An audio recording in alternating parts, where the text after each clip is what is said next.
Nous sommes en forêt domaniale de Terne, sur le banc communal d'Amain-au-Bois, une forêt domaniale qui a subi les aléas climatiques de ces 3 dernières années. On a eu 3 années de sécheresse et de canicule.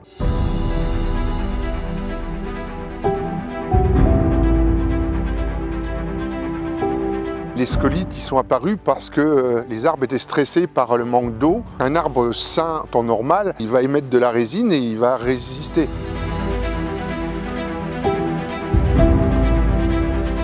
Le plan de relance pour nous c'est une chance, c'est pour mettre je dirais, le paquet dans les premières années, un peu comme un effet starter. Ce plan de relance va nous permettre vraiment de commencer à reconstituer les forêts domaniales omniprésentes et on va s'atteler déjà à travailler sur les plus grosses surfaces, ce qui a été détruit, ce qui est visible. Aujourd'hui, on voit bien que la forêt elle subit les aléas climatiques et qu'il va falloir qu'on la rende beaucoup plus résistante à l'avenir de tout ce qui va se passer sur ce territoire-là, notamment en passant par un maximum de diversité dans les peuplements. Sur les parcelles que vous avez derrière moi, nous avions 2 à 3 essences, donc de l'épicéa, du Douglas et un tout petit peu de pin ou quelques essences qui avaient réussi à passer à travers la plantation. Là, en l'occurrence, on va y planter à peu près 17 espèces différentes, plus tout ce qui viendra de façon naturelle. Et on va créer la forêt mosaïque.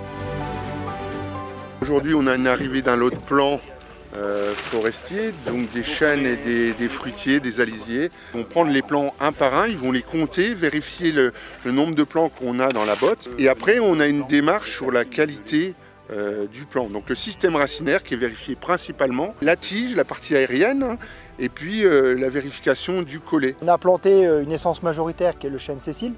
Mais derrière ça, régulièrement, tous les 20 mètres, 30 mètres, on va y planter des placeaux de diversité, en pommier, en poirier, en alisier, différentes espèces, feuillus comme résineux. L'idée, c'est vraiment qu'en fait, toutes ces espèces puissent vivre ensemble pour éviter la monoculture et pour éviter que si on a un champignon, un insecte ou un coup dur, l'ensemble de la parcelle vienne à mourir.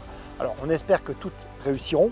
Ça sera aussi le travail de l'homme, d'accompagner les essences qui seront a priori les plus intéressantes d'un point de vue biologique, mais aussi sur tout ce que pourra apporter cette diversité, qu'elle aille du paysage à la production de bois pour avoir une biodiversité maximale. Derrière ça, pour assurer un plan de relance efficace, il faut des plans forestiers et des plans de chasse. Et les plans de chasse, c'est quoi?